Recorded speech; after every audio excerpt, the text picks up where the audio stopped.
so well played. And sometimes when we hear worship music, especially here as well, we start listening to things and we're like, man, that just really moved me. And so I was just sitting there. I was actually facing the van. The one guy was playing here and the other guy was recording it, and it just brought tears to my eyes. It was just so beautiful. And it just reminded me of just how wonderful our peace is here in the United States and what great price was paid for it.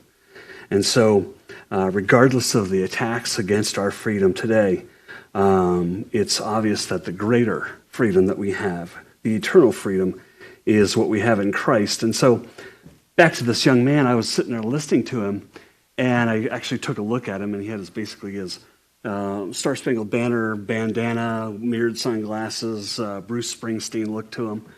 And when he finished, the only thing I could say to him was, that was awesome. That was awesome. It really was awesome. And it made me think, as I got in the van and was driving away, of just how awesome God's grace, God's freedom for us is. Never take that for granted. You know, what was paid for, what the men and women that died to give us this freedom in the physical sense, in the earthly sense, here in the United States. We thank God for that. And so the Lord has freed us, obviously, from the world's bondage. We don't have to worry about that. But we do press on. We do press on. We keep the faith because great is our guaranteed reward. And I remind us all of John 8:36, whom the Son sets free is free indeed. No ambiguity, no middle ground, no gray areas. So I encourage us all that we are those who stand for the flag and we kneel for the cross. We're proud to be Americans, and we're blessed to be his children, whom he has made free indeed. So I did say we had a lot to cover tonight, and I wanted to share that piece, especially regarding the fourth. But let's go ahead and pray because of that freedom, we're not persecuted tonight. We don't have anybody sitting in a chair saying you can't say this, you can't say that. It's not like China, which has what's called the 3-self rule, which has nothing to do with Christianity. Oh, you can preach, but it has nothing to do with Jesus. So crossless Christianity is worthless. But that's the thing that they try to get people to believe. So thank God we can hear the unadulterated truth. Let's go ahead and pray. Precious Heavenly Father, we thank you. We thank you for giving us this time. We thank you for dying on the cross for us. We thank you for being victorious over death. We thank you for already having won the war. We thank you for footprints that we can walk in that restrain us from slipping as we head towards you, as we await your calling for heaven. Father, as we read tonight, as we pray, as we study together, pray that you strip away all foolishness.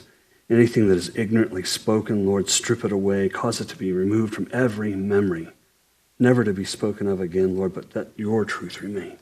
Your words remain. We pray this all in your mighty, mighty name, Father, giving thanks and asking also your abundant blessing on those who couldn't be here tonight, who maybe have been coming and not can't now, Lord, that you would touch them, that you would meet them where they're at, that you would lift them up in your arms, that you would hold them, Lord, and show them that you've never left. We thank you, Father. Amen and amen. Okay, so chapter 21 of Deuteronomy, our topics to cover tonight are no less than murder, female captives, justice given to the unloved wife, disobedient and rebellious sons, and then lastly we'll review the phrase, cursed is he who hangs on a tree. So first we have the law concerning unsolved murder, and we're going to start in verse 1. And this topical section will go through verse 9, so we'll go verse by verse as well as cycle back to focus in on a couple gems, if you will. Verse 1, if anyone is found slain, lying in the field in the land where the Lord your God is giving you to possess, and it is not known who killed him, then your elders and your judges shall go out and measure the distance from the slain man to the surrounding cities. So here we have a very early example of why GPS was invented. What's the nearest city? I don't know. Well, it's not measuring sticks. They had a much better way of doing it, but what they do today, it isn't uncommon. Okay, find a dead body. If a person's been killed, what's the nearest town? Was that person from that town?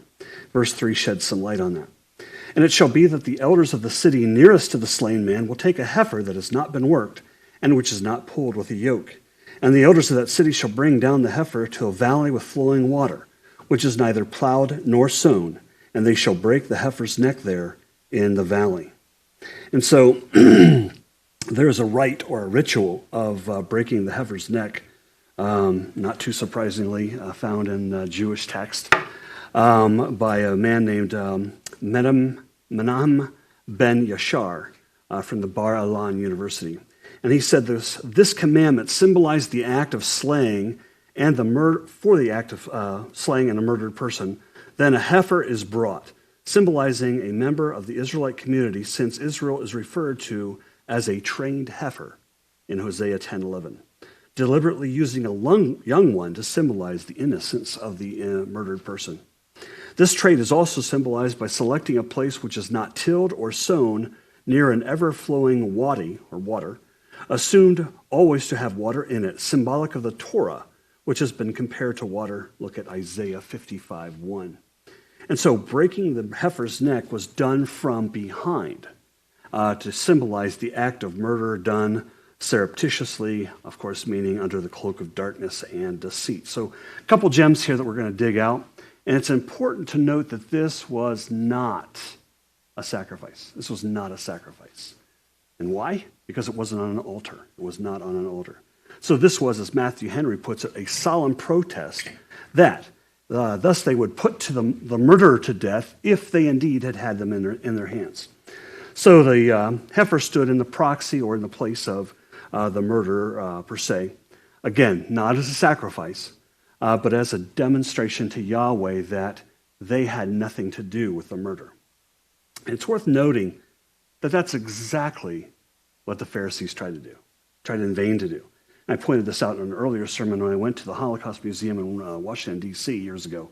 They had this big flat screen TV on it that scrolled messages, and one of the ones that wasn't so subtle that they wanted everybody to know was that they had nothing to do with the death of Jesus Christ. And I found that interesting. There's 2008, 2009, and they are still decrying the fact that they had anything to do with it.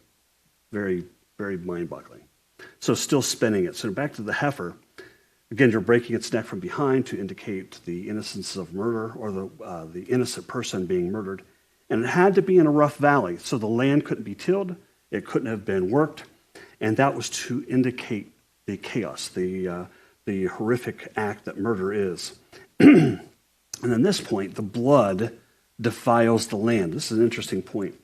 The soil would never be tilled nor sown, as the Jews had said, because it defiled the land. We'll get to that point in just a little bit. Verse 5, then the priest, the son of Levi, shall come near, for the Lord your God has chosen them to minister to him and to bless in the name of the Lord. By their word, every controversy and every assault shall be settled. And all the elders of that city nearest to the slain man shall wash their hands over the heifer whose neck was broken in the valley. Then they shall answer and say, our hands have not shed this blood, nor have our eyes seen it.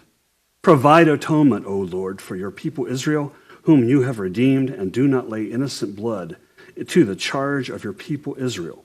An atonement shall be provided on their behalf for the blood. So here's a very interesting fact, at least to me. The elders were to wash their hands in water over the dead heifer, and they would state that they had nothing to do with the shedding of innocent blood. And they also stated that they didn't know, that was part of it, part of the routine, part of the ritual, not just smorgasbord, just, okay, we're going to wash our hands, but it was the reciting as well. They stated that they didn't know who had done this, nor did they help that person escape. And David actually talks about this practice in part in Psalms 26:6. It says, I will wash my hands in innocence, so I will come to your altar, O God, or O Lord, as the text is. So why this is an uncovered diamond or a diamond in the rough to me is that it reminds us of one person, doesn't it? Pilate. He washed his hands, claiming to be innocent, but it says in the verse, he knew the envy of the Pharisees. So he did know. So that's Matthew 27:18. So Pilate was using, interestingly enough, the exact same ritual that the Pharisees knew of, this Jewish ritual. And I refer to the Pharisees there as whitewashed tombs, as Jesus called them. But he knew of their intentions.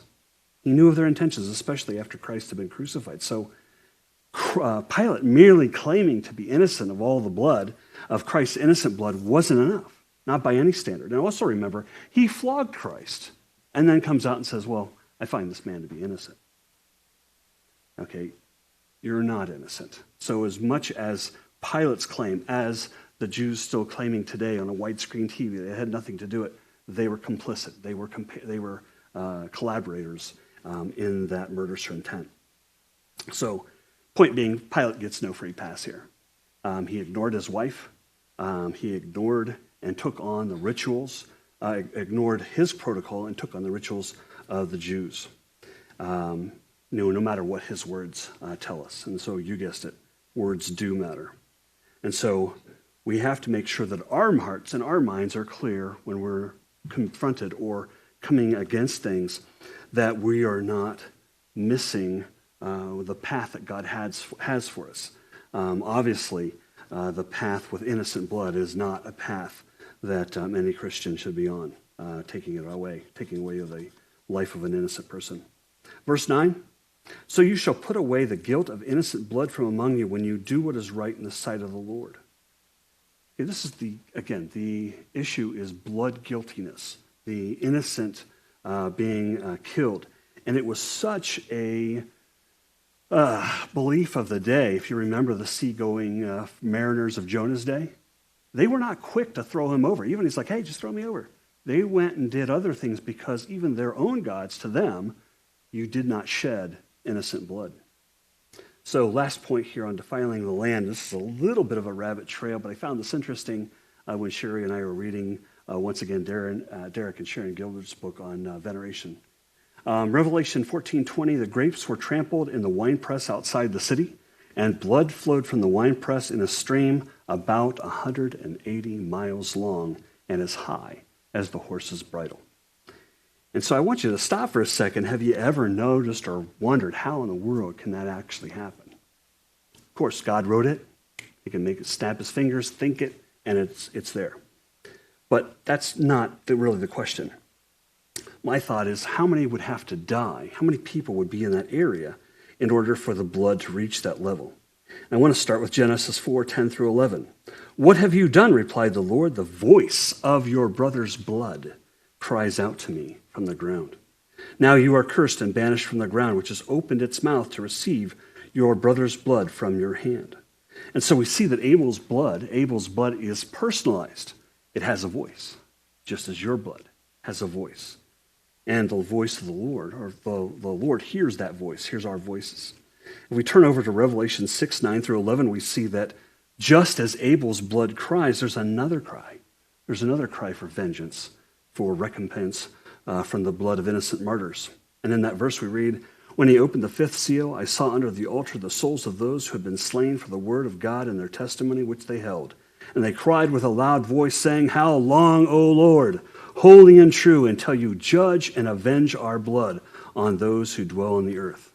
Sounds a lot like the shedding of innocent blood, and it is.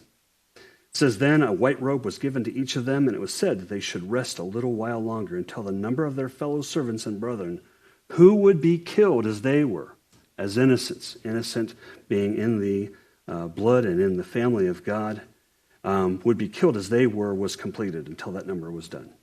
So the blood of those past martyred Christians is doing what? It's crying out. They have a voice. It's being heard, just as Abel's was. So I want to tie in the fact that God knows everything. He knows everything.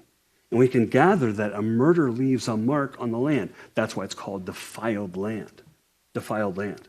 And not only pollutes it, it can't be used until atonement is made. Therefore, life is in the blood. Even in death, blood cries out. There has to be atonement for it. And so this world, with every land that's in it, has obviously been polluted by innocent blood. And most notably, without equal or peer, as we would know. It's Jesus. Jesus was the most innocent. So I want to connect a few more dots here. Numbers 35, 31 through 33, which we've done a few months back. Moreover, you shall take no ransom for the life of a murderer who is guilty of death, but he shall surely be put to death. And you will take no ransom for him who has fled to his city of refuge, that he may return to dwell in the land before the death of the priest. And then this is the verse we want to focus on. Verse 33, you shall not pollute the land where you are, for blood defiles the land, and no atonement can be made for the land for the blood that's shed on it, except by the blood of him who shed it. And then lastly, Leviticus 18:25, for the land is defiled, therefore I will visit the punishment of its iniquity upon it, and the land vomits out its inhabitants. Keep on that word vomit. So we conclude with our side note back in Revelation, how does the blood get that deep? Again, this is innocent blood we're talking about, relating here to Deuteronomy 21. So, coupled with the death of those fighting in that battle, it appears to me, looking at scriptures, that the land will defile or vomit out the defilement that has been shed on it. And so when you think over the thousands of years, when you think over the countless people, abortions, wars, it's likely that there are millions and millions and millions of innocent blood. And so my point to you is the land vomits it out. That is a time in Revelation there. What if that is how that blood level gets to that level, where the land finally says, no more. I will not hold this back. The sea will give up its dead. And we see here that the vomiting, the expulsion, the expelling of it is a very pointed fact, a very pointed point here to make. So if we think about the destruction of that, I mean, how poignant that the Lord never lets any soul, any life, any innocent go without justice. We may not see it here, but it will happen. It will happen. So we move on to verse 10 and the topic of female captives. And I want to point out that the reality of the time was slavery. It was wars. It was definitely male-dominated, probably more so than most. And I want you to also keep in mind that war brought these givens. So female captives, slavery, we were talking about that just a little bit earlier before everybody came. So there's always a conquering people and there's always a defeated people. That's the horror of war. There's always injustices. And when you have wartime slavery and abuses of captives, that can be taken as so commonplace and like, this always happens. And as I mentioned earlier, God, the Lord, didn't speak about slavery necessarily against it. He said, slaves, be good to your masters, obey them. But from the Jewish perspective, their treatment of slaves was supposed to be fair and it was supposed to be honest. And we also point out here tonight that the term slave may be misrepresented in many instances because sometimes it was just a transaction. You owed a debt, you need to work for me for 3 years, you're not necessarily a slave, you're an employee, you're paying off that debt. So that also encompassed what slavery was. And so we were indeed made by God to be free. And the earthly reality is that the physical and deep stains of sin and our nature can't be hidden. So verse 10, that was the preface. When you go out to war against your enemies and the Lord your God delivers them into your hand and you take them captive, and you see among the captives a beautiful woman and desire her and would take her for your wife, then you shall bring her home to your house and she shall shave her head and trim her nails.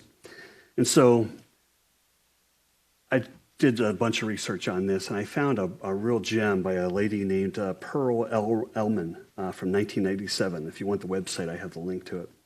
But she said, or I'm summarizing this point, there were obligatory wars and there were non-obligatory wars. Therefore, taking female captives was not possible with every war. The capture and following marriage of an enemy woman to an Israelite was only permitted in a non-obligatory war. So we might assume that these situations wouldn't have occurred that often anyway. But more importantly, as we look at Deuteronomy, to say that these rules applied only in the cases of cities that were far away. Remember, the 7 enemies, the 7 were all descendants of Canaan. They were vile. When we talked about pedophilia and abortion and murder, it was just, those were the things these 7 nations did all the time. There was no middle ground, which is why God said, do not accept any of their practices. Oh, that was pretty cool. Why don't we just add that to our worship of Yahweh? Absolutely not. Absolutely not. So again, this couldn't be any of the nearby nations. And we talked about last week, do you remember the Gibeonites? What happened to the Gibeonites? They caught wind of all the destruction that Joshua was doing. Again, this is a little bit foreshadowing. But they go, oh, yeah, we're from a long way away, and they have, moldy bread, and they make it look like their shoes are old. And they tricked Joshua and the elders into making a covenant with them, and we talked about this a week or so ago, that why did that happen? Because they failed to approach the Lord God and say, who are these people? It looks like they live nearby, but you, God, you know. And that's an admonition and encouragement and a point for me, for you, to make sure that anything that's coming across our life, that we filter it through the Bible, we filter it through the Lord. I didn't get an answer. Well, we keep praying. It's not according to our timetable. It's according to his. And easier said than done. Easier said than done. But the fact is that the Gibeonites surrendered. They surrendered. So there wasn't a war. So there's no captive women then to be taken there by the men. And so, thirdly, the next point on this was from a moral perspective, the religious authority was clearly against rape and or abuse of captive women by its soldiers at war. And so we note that the Lord is speaking through Moses here about a not so unexpected, incorrect, and fleshly response from the soldiers, some of its soldiers. So whenever we see an attractive person, of course, there's a check in our mind. We're like, oh, hey, that person's attractive. We recognize it. That's not a news flash. But as we talked about the Midrash before, there are some in-between details. The reading between the lines, if you will, to help explain the Torah. There's actually much more to this story, and Paul Harvey would have been proud. So let's look at the two Midrashes again, the details in between the lines, if you will, of the Torah. There's Midrash Haggadah and Midrash Tananim that state that God allowed this marriage as merely an accommodation for the men's fleshly and evil inclinations. It goes a step further. You have another piece of accompanying text, which is by Bavil Sanhedrin, which adds, whoever marries a beautiful, in quotes, captive woman will have a rebellious son. And that's actually another topical section of this chapter, so hold on to that line. We'll hear it later in about 6 verses. And here's the point. Even so you had the definition of beautiful, it wasn't necessarily a physical attraction. It was really, or more so, the powerlessness of the woman. So if she was feisty, if she was combative, if she was fighting back, that wasn't attractive. It was one that was complicit, one that was surrendered, one that was submissive. That was what beautiful, according to these texts, meant to the Israelite soldier. So we look at the choices that the captive women would have, which were no less than you have to convert to Judaism or be worse than outcasts, and maybe worse than the woman at the well, the Samaritan woman. So the religious authorities were looking at this, and they were afraid that men would stray from Judaism if they were just blindly taking captive women, or women from the enemy camps, and that if they didn't convert to the culture of Israel, then it would react or affect the people negatively. They feared the Israelite nation would obviously suffer, and God knew that. God obviously knew that. So in these verses, as I was alluding to earlier, the soldiers were given instructions on how to bring these female captives into their culture, but the reality is that forced compliance never equates to a blissful marriage. It just doesn't work. And so the fact that if it did work, then you'd have mail order brides having a higher retention rate, if you will. But the point is that there had to be a permission. So God permitted it, but the outcome, the consequences, were much, much worse. So you can bring that person in, but God is going to be against you. He's allowing it, but he's pointing out why you shouldn't do that. Any wife you have has to be of faith like you. Otherwise, it is destruction. He makes it abundantly clear here. So, again, while there was a permission, the outcome was indeed a problem. And what did Paul tell us in the New Testament, 1 Corinthians 6:12 through 13? Everything is permissible for me, but not everything is beneficial. Everything is permissible for me, but I will not be mastered by anything. Food for the stomach and the stomach for food, but God will destroy them both. The body is not intended for sexual immorality, but for the Lord, and the Lord for the body. So this ties back into Deuteronomy chapter 21, verses 10 through 12. War was an unavoidable reality. I mean, what's God saying? Go into the promised land. Okay, Lord, but there's people there already there, and they don't want to just give up their land. War was inevitable. And so the conquest brought about female captives. That was inevitable. But God showed them clearly again and again that outside of Judaism, outside of his laws, you're going to suffer. That was the abundant message.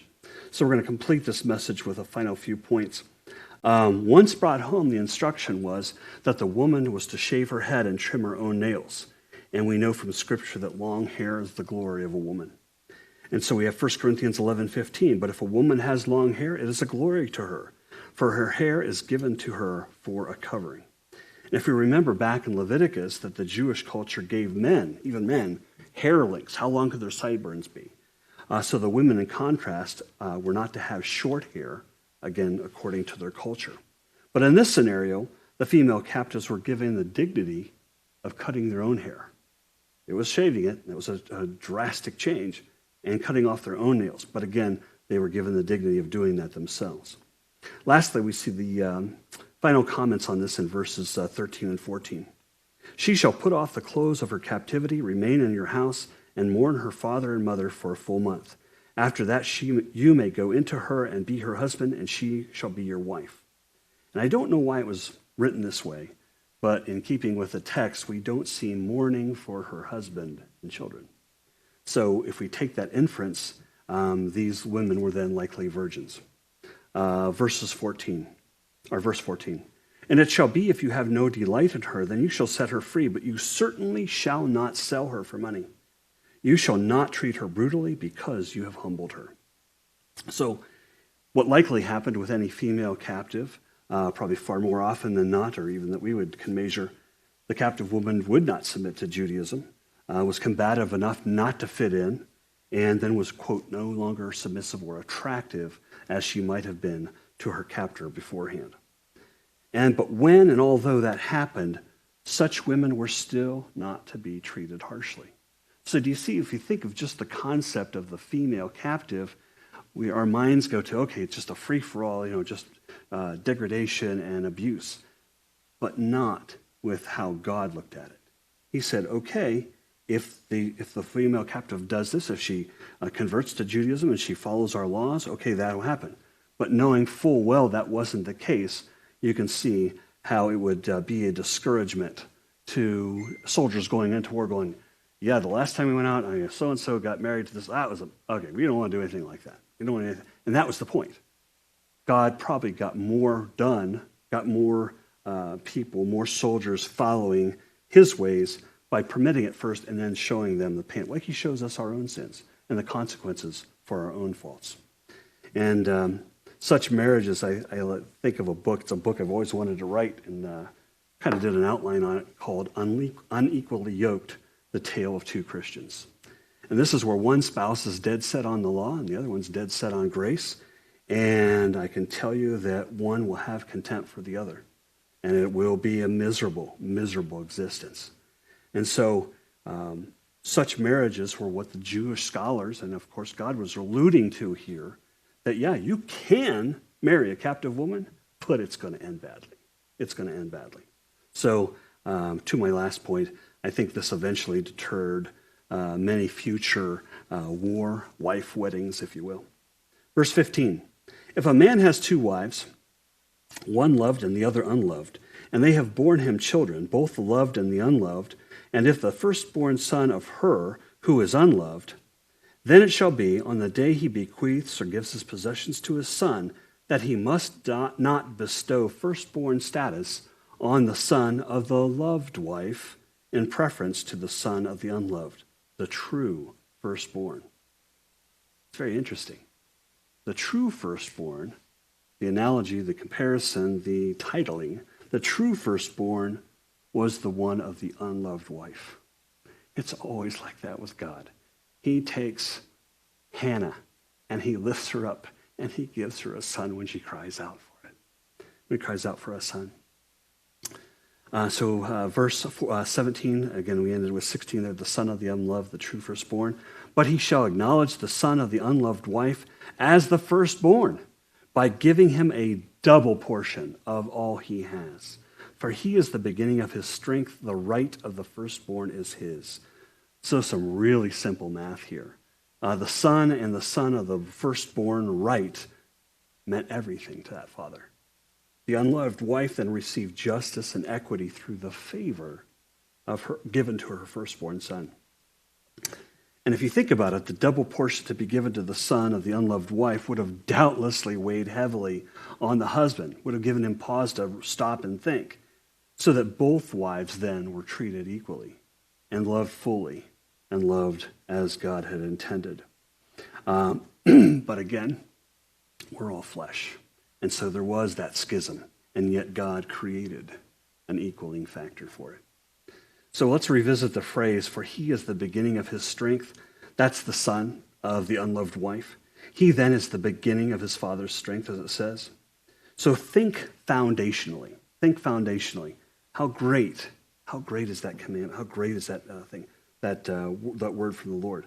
For the father to experience a lasting and steadfast strength, he had to ensure that he himself was fair with both of his wives and his children, not for just his good, but for their good and favor from God. So what responsibility?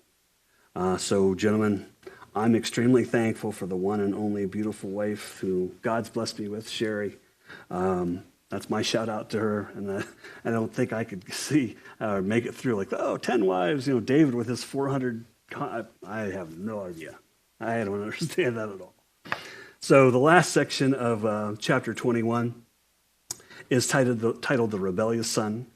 And I am, for one, very grateful again that my father didn't read these verses and decided to follow the Old Testament way of how to deal with a rebellious son. So verse 21, we're going to start with chapter 21, verse 18. If a man has a stubborn and rebellious son who will not obey the voice of his father or the voice of his mother, and who, when they have chastened him, will not heed them. So I want to pause just for a second to note the obvious. There's a mother and a father, not a father and a father, and not a mother and a mother. Very clear. No ambiguity. Note also that the rebellious son had been repeatedly, often corrected, and had repeatedly and often refused that correction. Verse 19. Then his father and his mother shall take hold of him and bring him out to the elders of the city, to the gate of his city. Note that force is required. This isn't just, hey, let's go talk to the elders. This is force. And so we looked at the fact that the parental pleading has stopped. Sanity, hey, please, that's all gone. The son is now turned over to the religious authorities as such. And if we look at Jameson Fawcett Brown Bible commentary, this is on BibleHub.com, the consent of both parents was required as a prevention of any abuse of it, for it was reasonable to suppose that they would not both agree to criminal information against their own son, except by absolute necessity. Arising from his inveterate, which simply means long-lasting, unlikely to change, it's a habit, it's an activity, from his hopeless wickedness. And in that view, the law was wise, that such a person would be deemed a pest and a nuisance to society. And then the punishment was then to which blasphemers like this son were doomed. Leviticus 24:23. For parents are considered God's representatives and invested with a portion of his authority over their children. Interesting point, as I mentioned last week, in 1963, when that senator mentioned the 48 things of communism, one of them was saying, making the point that parents were unsuited or ill-suited to take care of their own children. That's what communism does. That's what we're seeing is, they want the state to take care of it. So here is a point right here in Leviticus pointing out that God has given us as parents that portion of his authority to make sure that we lead our children. So verse 20, and they shall say to the elders of his city, this son of ours is stubborn and rebellious. He will not obey our voice. He is a glutton and a drunkard. Then all the men of his city shall stone him to death with stones. So you shall put away the evil from among you, and all Israel shall hear and fear. We said that last week, hear and fear.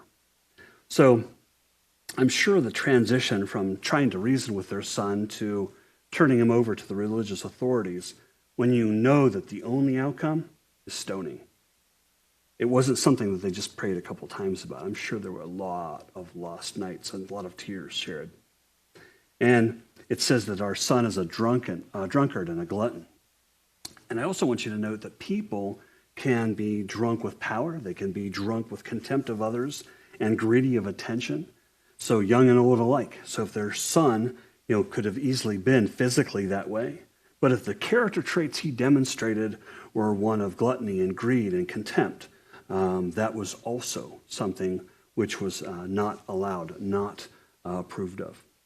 So obviously the separation between young and old comes when we look at those who listen to sound doctrine, not itching ears, listen to solid teaching, and do not ridicule it.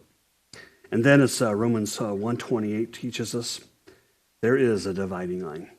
Furthermore, quoting Romans 1:28, since they did not see fit to acknowledge God, here's the evil, these are the rebellious son, the wicked son, it says he gives them up to a depraved mind to do what ought not to be done. And yes, this verse is specific to sexual sin, but a depraved mind is any mind which rejects God.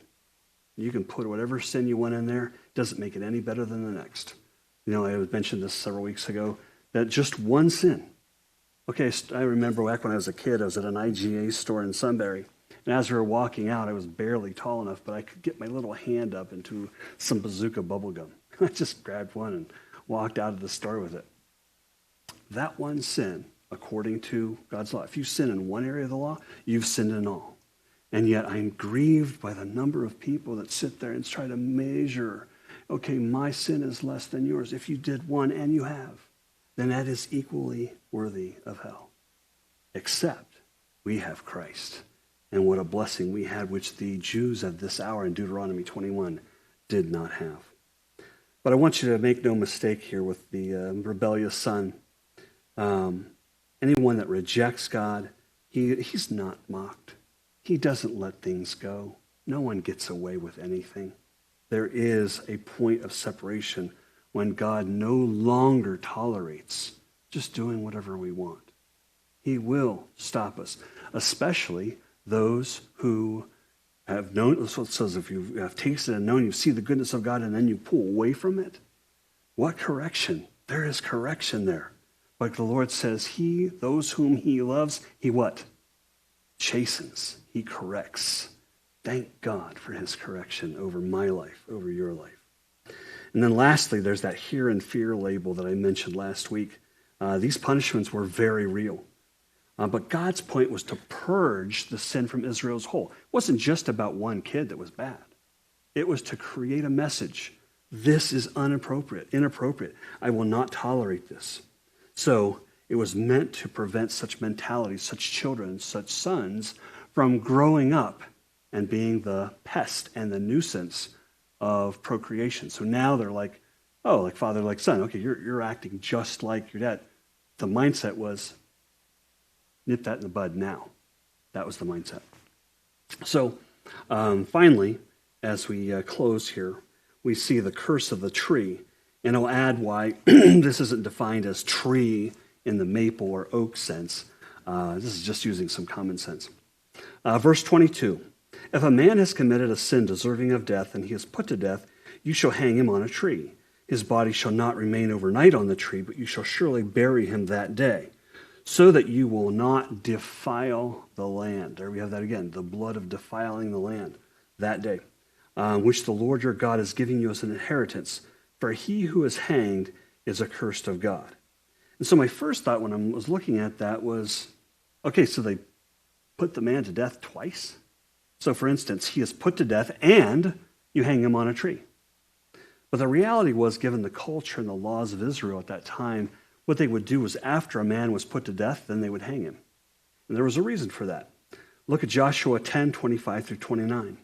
Then Joshua said to them, do not be afraid, nor be dismayed. Be strong and of good courage, for thus the Lord will do to all your enemies against whom you fight.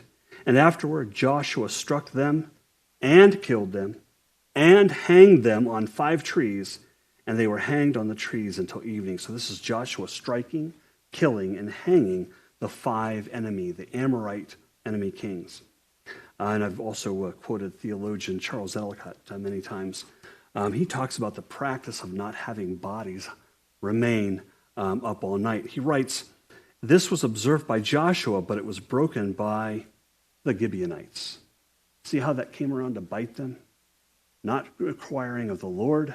Then this company comes in, they make an agreement with them, and they start leading the Israelites astray, for instance, with this practice here. So I mentioned why hang an already dead body, even for the short period of time it was. There were people who had obviously heard of that murderer, and they were now seeing the punishment for him.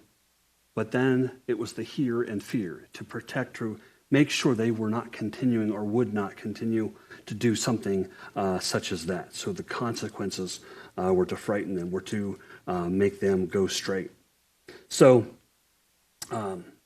the Gibeonites, one other point I wanted to make with that, was because they were close, they were a nearby relative. They were a relative of Canaan, which is one of the 7 tribes, the wicked, wicked tribes.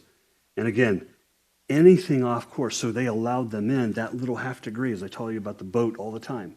Doesn't take long, a week, 2 weeks, all of a sudden, we're off course. It is a diligent, it is a relentless study of God's word that keeps us on his path, on his way. So, I want to lastly point out the fact is on that ship that because things just get worse over time, the more we allow, that our soul will at some point lie shipwrecked on the rocks of pride. It happens. I speak to myself on that, most of all. And so lastly, the last common sense point that I promised here tonight regarding the cross versus, quote, the tree. I remember talking to a Jehovah's Witness in the Sunbury laundromat back when I was a very young kid, and I hear him talking to my mom, and he says, "Yeah, it was hands over the head, and that's how it was done, and it was on a tree." Well, the word, if we look at Acts 5:30, the God of our fathers raised up Jesus, whom you slew and hanged on a tree. But the word for tree actually just means wood. That's what it means. It means wood. And that word is Zulon. In fact, there's a publishing company called Zulon Press. So paper, parchment, wood, there's the analogy. And there's actually 5 occurrences of Zulon in the Bible. So wood matters, words matter, and that argument that I told you about the Jehovah's Witnesses, I think the Mormons also believe it, it's just wrong. It's just silly. There's no common sense to it, because otherwise you'd have Christians dragging around whole trees and tree roots behind them trying to follow Christ. And that's just the most insane visual that I can think of. And what happens? If that were the case, then they're always getting clogged up in each other's roots. And yet that's a very accurate picture that we see of the church today. More offended than they are focusing on Christ. What our words say. Do we believe that God spoke the worlds into existence? Absolutely. Then anything else, the Lord says, do not fear. Do not worry. I have overcome the world. Good enough for me. Good enough for me. So, again, God did not mean a physical tree. That's why we study here. That's why we dig for diamonds and look for nuggets. So next week, we're going to be looking at chapter 22. And I'll pray you'll join us, Ben, at that time. Let's go ahead and pray. Gracious Heavenly Father, we come before you thankful for this access into your presence. Thankful that your word is true. Thankful that your steps are solid. Thankful that nothing can touch us that hasn't been sovereignly sifted through your hands, that you've already overcome. Just as we see here in Deuteronomy 21, you lead, you give instructions, and the people, when we follow those, not for salvation, but for goodness in our life, as David prayed to see the goodness of God in the land of the living. Lord, we pray for your blessing. We pray for your favor. We pray for your wisdom above all. And again, any foolish words that I have mentioned tonight, strip them away, Lord. Strip all foolishness away, sealing just the truth and beauty of your word to our hearts. In thy name we pray this. Amen and amen.